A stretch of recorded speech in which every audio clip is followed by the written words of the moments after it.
I'm back with another recipe.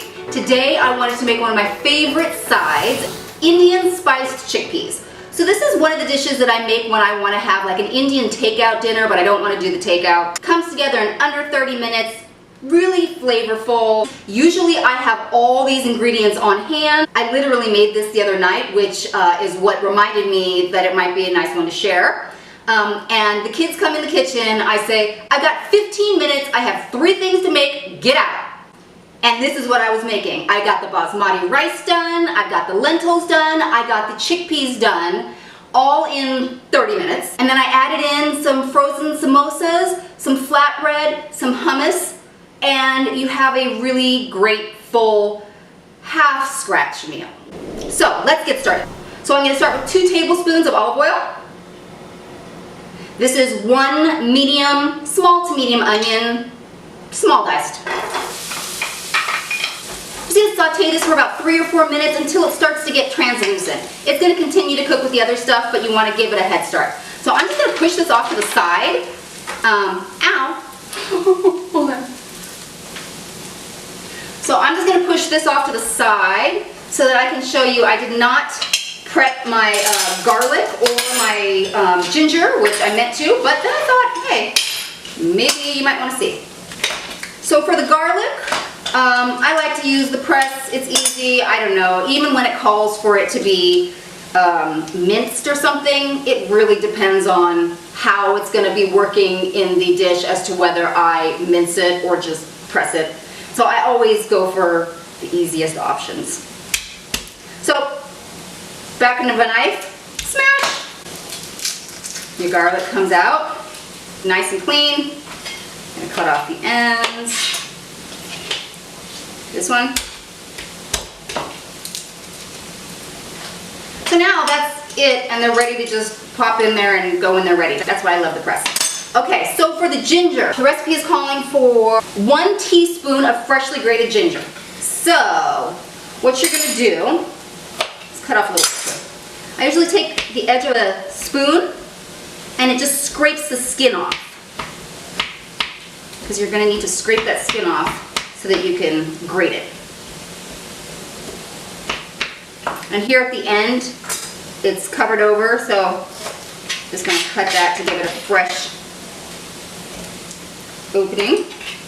All right.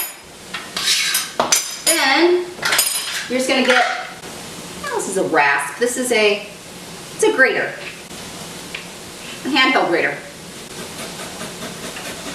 And grate. It's a little woody and a little fibrous, so some of it you're going to be left with kind of like strings.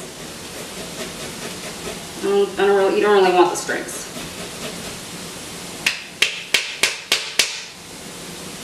All right, 1 teaspoon. So that was about half. Do that again. For 1 teaspoon of ginger, I'm going to say you need about an inch of raw ginger root.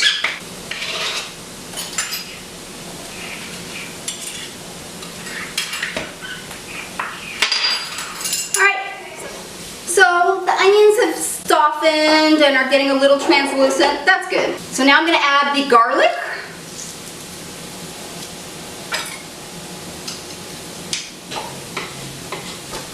A little stir.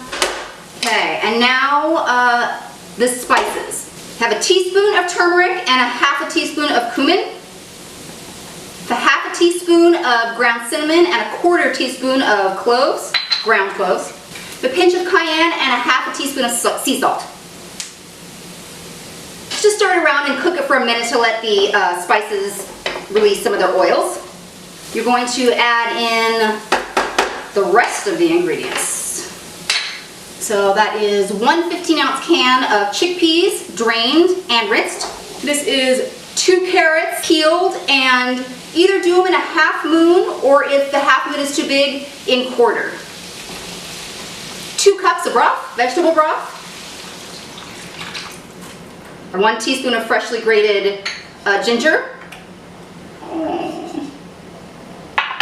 Just whack. 2 tablespoons of tomato paste. and 1 tablespoon of brown sugar. And you're just gonna mix that all up. Once the tomato paste and all the ingredients are dissolved on there, you're gonna bring this to a boil, and once it starts to boil, then you're just gonna reduce the heat to low and let it simmer for 15 minutes, 15 to 20 minutes. You just are making sure that the carrots are fork tender. Not mushy, just fork tender. This has been simmering for about 15 minutes, and you can see it's tender. It's not mushy. I don't like mushy carrots.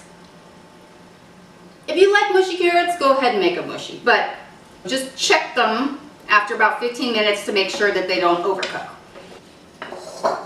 So as you can see, it thickens up as it's cooking. I said a simmer, a low simmer, but you can put it on a medium, and to keep the top off because you're wanting some of that liquid to evaporate. So there you have it. It's so good, actually. I love chickpeas. I could just do a big bowl of this over some brown rice and be good to go. So I hope you enjoyed this video. If you did, make sure to give it a thumbs up and subscribe so you don't miss a thing, and share it with your friends. Who doesn't need another quick, fast, delicious, whole food, plant-based meal in their lives? Thanks for watching.